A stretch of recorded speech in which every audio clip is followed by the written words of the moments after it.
ada istilah ground listrik,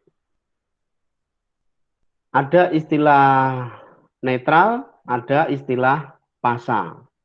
Semoga kalian sudah pernah mendengar dan tidak asing lagi untuk istilah-istilah tersebut. Ini kalau tidak salah semester 5. Tapi kalau toh memang sulit membedakan, mari pada pertemuan siang hari ini kita sampaikan. Semoga di akhir pertemuan siang hari ini minimal kalian dapat membedakan mengenai definisi pasa seperti apa, ground seperti apa, netral seperti apa. Yang pertama kita mulai dari grounding listrik. Grounding listrik adalah sistem instalasi listrik yang bisa meniadakan beda potensial. Karena syarat adanya arus listrik itu harus ada beda potensial. Kalau tidak ada beda potensial, berarti tidak ada arus yang mengalir. Sehingga dengan adanya grounding listrik ini, maka sebagian akan terjadi pelepasan muatan listrik berlebih dengan cara mengalirkan ke tanah atau biasa disebut dengan pentanahan atau arde. Jadi intinya dari grounding listrik itu adalah meniadakan beda potensial. Terutama yang ditiadakan dari beda potensial itu adalah muatan listrik yang berlebih. Seperti contoh adanya petir.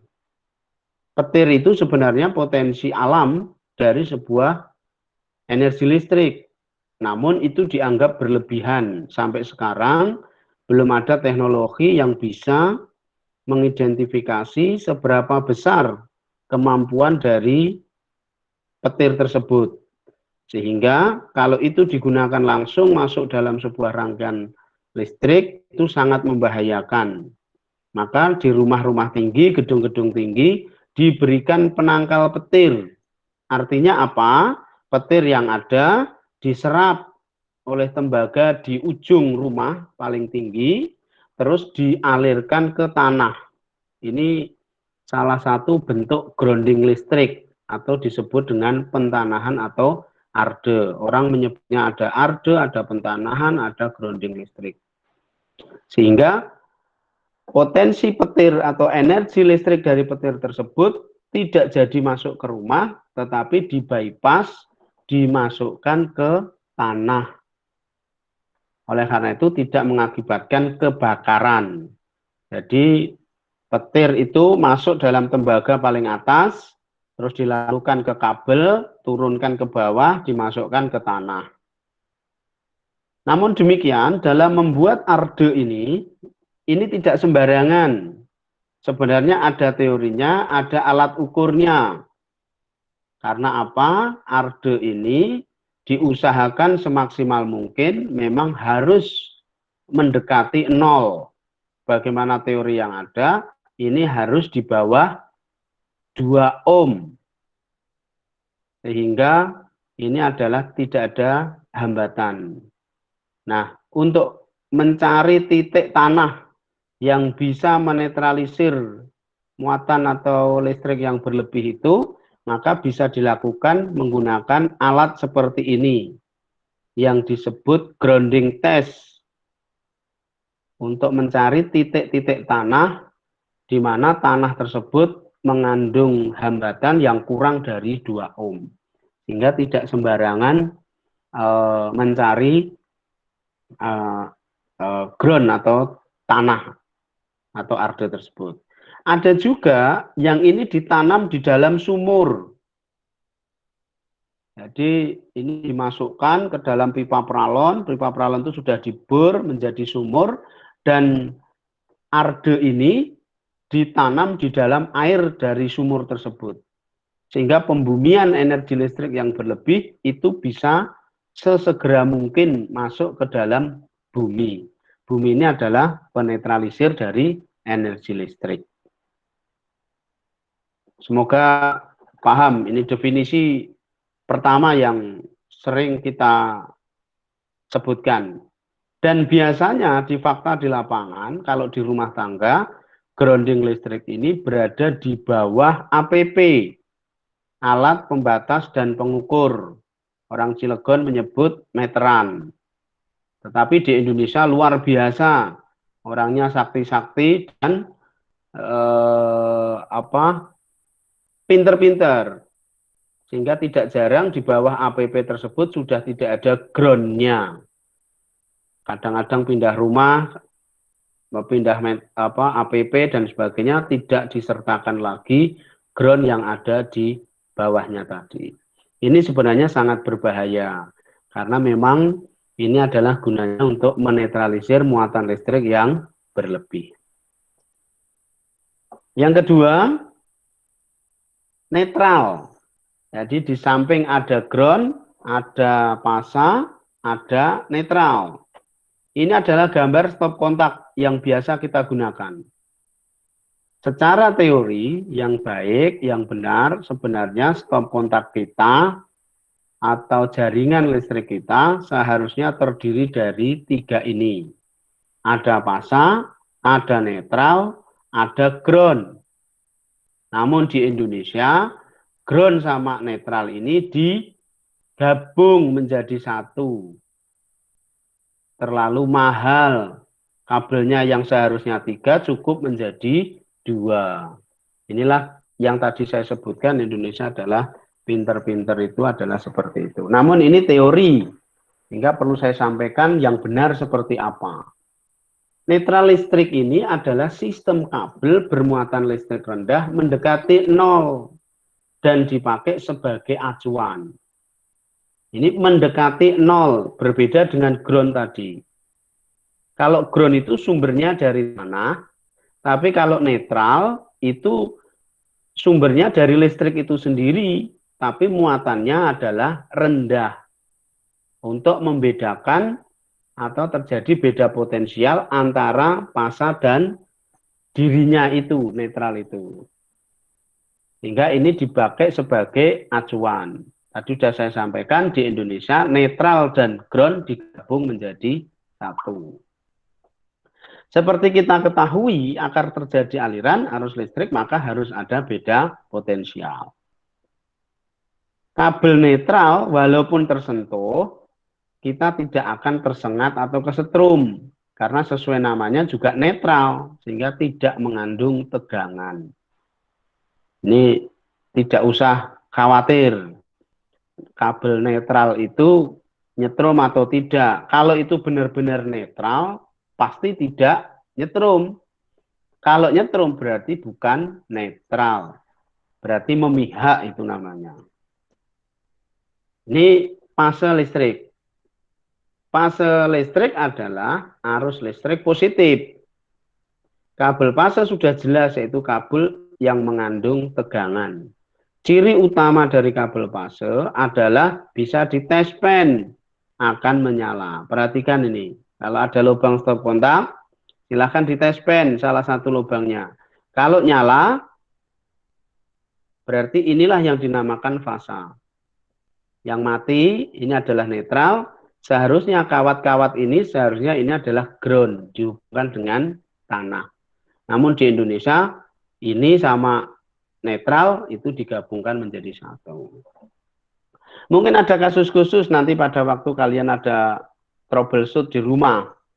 Pak, dua-duanya di tes pen malah muncul ada nyalanya. Bagaimana itu? Berarti itu belum ada netral. Kedua kabel itu berarti diisi fasa. Oleh karena itu salah satunya harus dinetralkan. Cara menetralkannya bisa dihubungkan dengan ground. Karena memang pada pembangkit listrik pun itu juga dihubungkan dengan ground atau tanah. Sehingga tidak boleh dalam satu stop kontak itu semuanya nyala, nggak boleh. Nggak akan berfungsi nanti.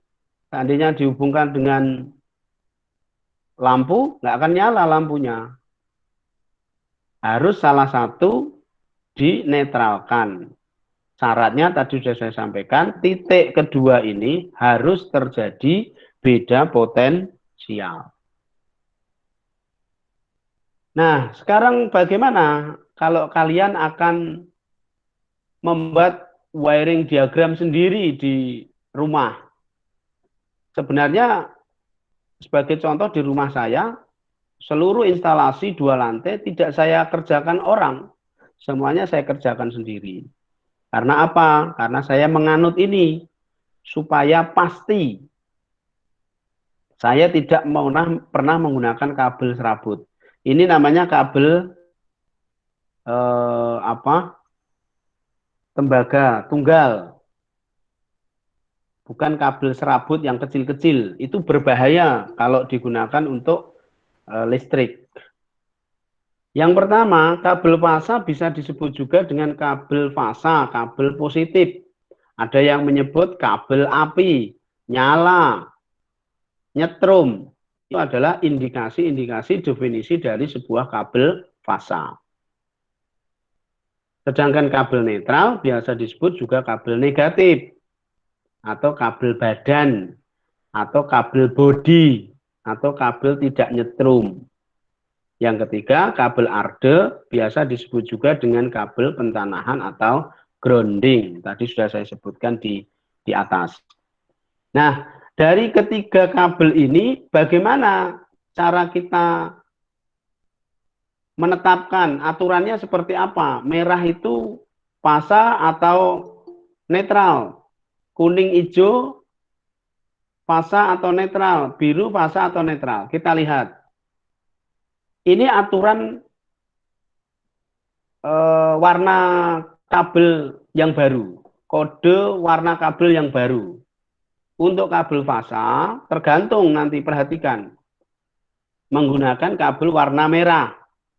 Jadi kalau konstruksi dalam satu kabel itu ada warna merah, maka silahkan warna merah itu, ya, kekecilan nggak ini? Silahkan warna merah itu didefinisikan sebagai kabel fasa.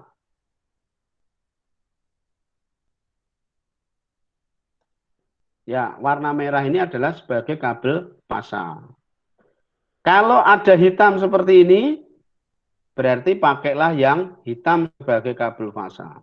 Kalau ada coklat, kuning, biru, maka pakailah yang coklat sebagai kabel fasa. Abu-abu atau selain warna biru, hijau, atau kuning hijau. Jadi yang tidak bisa ditawar dari 4 jenis kabel yang ada ini, Anda perhatikan, kalau kabel ini terdiri dari 3, karena ini fase tunggal. Kalau terdiri dari 3 setiap kabelnya, maka aturan untuk membuat atau menentukan mana kabel fasa, mana kabel netral adalah seperti ini. Ini aturan barunya. Sedangkan kabel netral menggunakan kabel berwarna biru. Ini biru, biru, biru, biru semua. Sedangkan kabel ardenya menggunakan kabel kuning berseret hijau. Ini tidak boleh ditawar. Ini standar internasional. Jadi kalau nanti kalian disuruh membuat instalasi listrik, disiapkan kabel seperti ini, pegang dulu 2. Warna biru dan warna kuning. Ini kuning, terutama kuning ini langsung tetapkan sebagai kabel grounding atau arde. Yang biru ini sebagai netral. Sisa dari warna biru dan kuning, maka itulah fasa. Entah itu merah, entah itu abu-abu, entah itu hitam, entah itu coklat. Itu semua orang instalatir BTL atau Biro Teknik Listrik atau PLN atau KDL atau manapun seharusnya mengacu kepada teori kode warna kabel seperti ini. Tetapi kalau itu kabel lama, maka aturan penamaannya seperti ini. Kabel fase menggunakan warna merah, kuning, atau biru. Jadi ini penamaan kode lama. Jadi merah, kuning, atau biru. Kabel netralnya menggunakan warna hitam. Kabel ardanya menggunakan kuning, hijau. Perbedaan dengan kabel kode yang baru, kuning hijau tetap menjadi miliknya kabel arde. Sedangkan warna hitam ini berubah, yang tadi dari fasa Yang dari netral ini berubah menjadi fasa untuk yang aturan baru. Silahkan ini dipahami. Sehingga yang kita pedomani adalah yang ini. Biru adalah netral, kuning hijau adalah grounding. Selanjutnya kita lanjutkan ke fasa dalam listrik. Di listrik kita, itu kita mengenal adanya satu fasa atau single pass, di mana listrik single pass ini adalah instalasi listrik yang menggunakan dua kawat penghantar, yaitu satu kawat fasa dan satu kawat netral. Ini definisi Indonesia. Kalau definisi internasional ini menggunakan 3 kawat.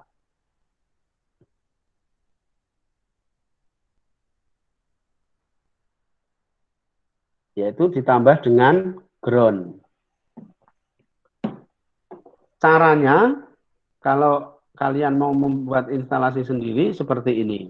Ini adalah yang saya sebut dengan pembatas. Jadi kalau tadi saya sebut di awal adalah APP, alat pembatas dan pengukur. Alat pembatasnya adalah ini, MCB kWh meter ini. Pengukurnya adalah meternya. Tapi orang Jawa biasanya nyebutnya paling gampang adalah meteran. Yang benar adalah APP, alat pembatas dan pengukur. Hal itu didasarkan kepada PUIL, Peraturan Umum Instalasi Listrik. Apakah itu salah penyebutan meteran? Tidak. Tetapi itu hanya menyebutkan salah satu fungsi dari APP. Karena fungsi APP itu ada dua. Di samping mengukur, juga membatasi. Nah, inilah yang fungsinya sebagai membatasi, yaitu MCB, Mini Circuit Breaker. Caranya seperti ini kabel fasa karena ini hitam, yang biru tadi netral, yang hijau kuning ini adalah kabel arde. Silahkan ini 3 ya, 3 masuk, yang fasa masuk sini, disambung dan diputus oleh apa? MCB ini, outputnya baru masuk ke stop kontak, masuk ke instalasi lainnya. Ini definisi dari kabel sistem listrik itu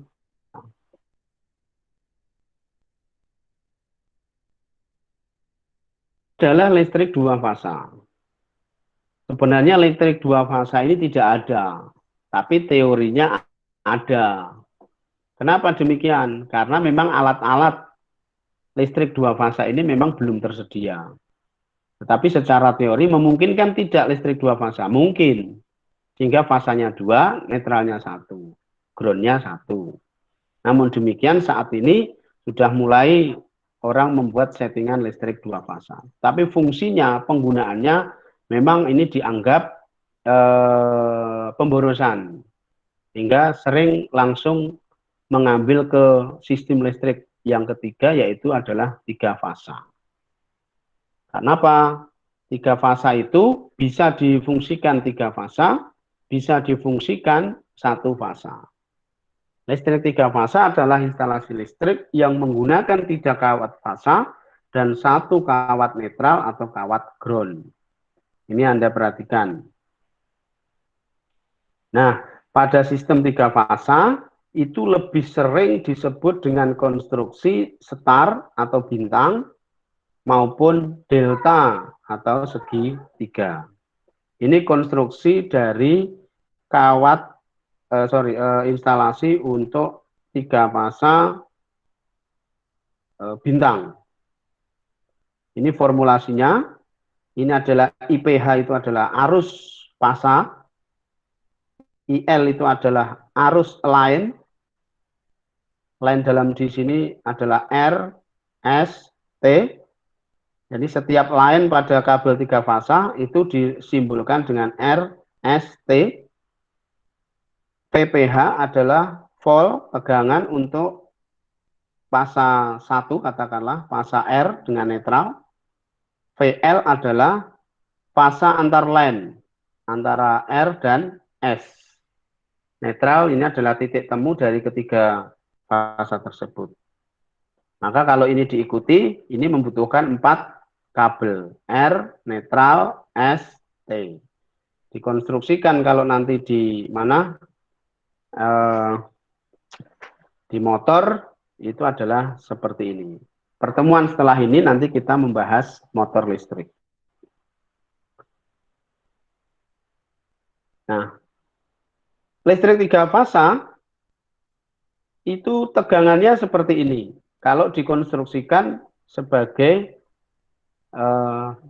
star atau bintang. Tegangan antar line RS katakanlah ini adalah 380 volt. Tetapi tegangan antara R dengan netral, S dengan netral, T dengan netral, ini adalah 220. Maka tadi saya sampaikan, manakala kita memiliki listrik dengan jaringan 3 fasa, maka kita bisa menjadikannya untuk konsumsi 1 fasa. Sehingga memiliki sehingga memiliki jaringan listrik 3 fasa itu akan lebih fleksibel daripada hanya memiliki listrik 1 fasa.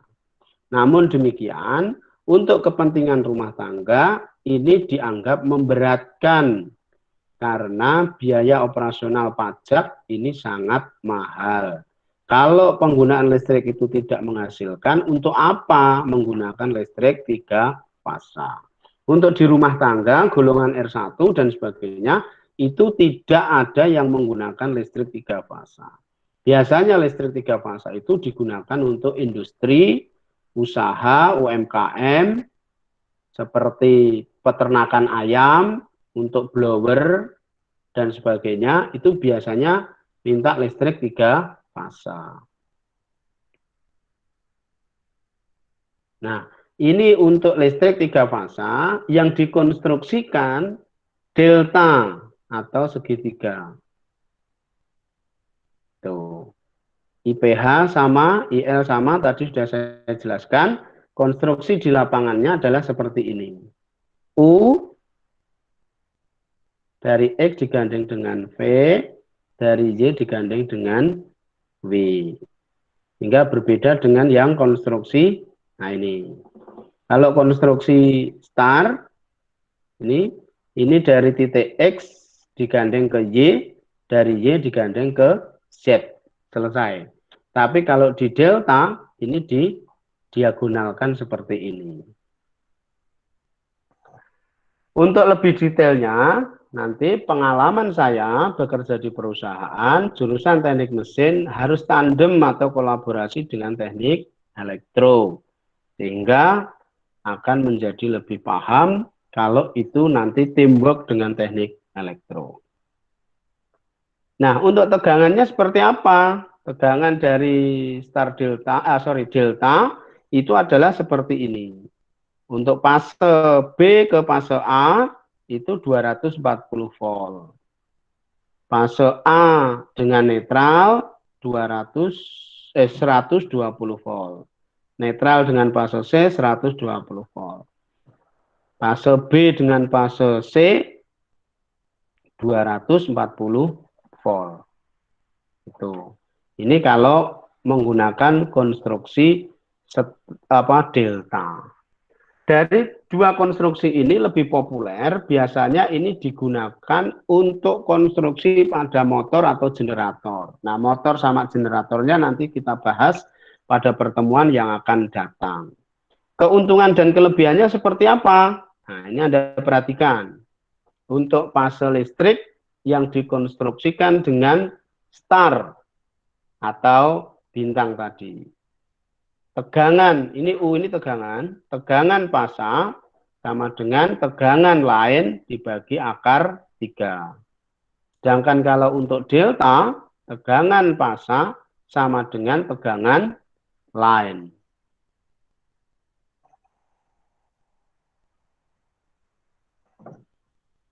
Arusnya juga demikian, arus fasa sama dengan arus line. Sedangkan berkebalikan ini, kalau di sini dibagi akar 3 itu adalah tegangannya, kalau di delta yang dibagi 3 itu adalah arusnya. Sehingga ini tampak berkebalikan. Berkebalikan apa? Tegangannya.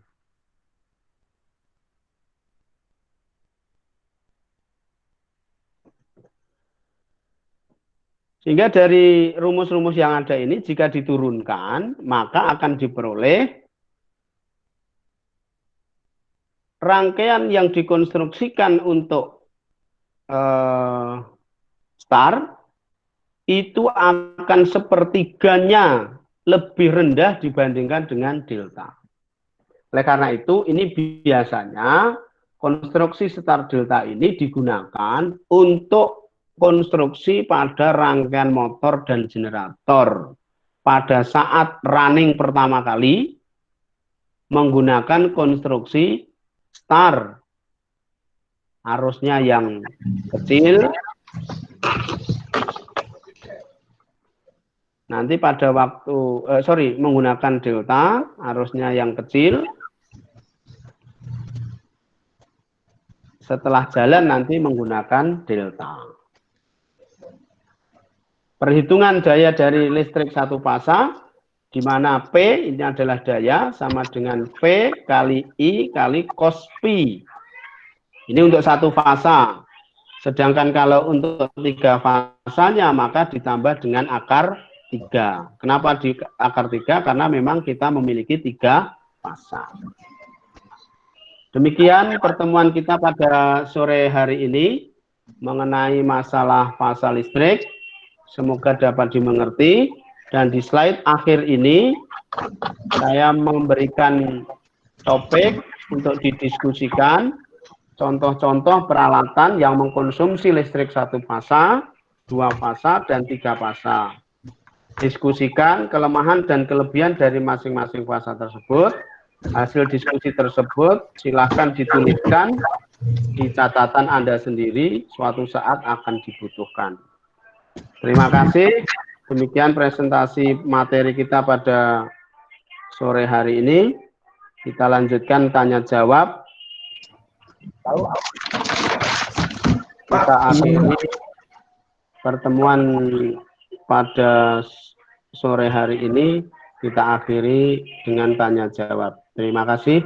Silahkan kalau ada yang mau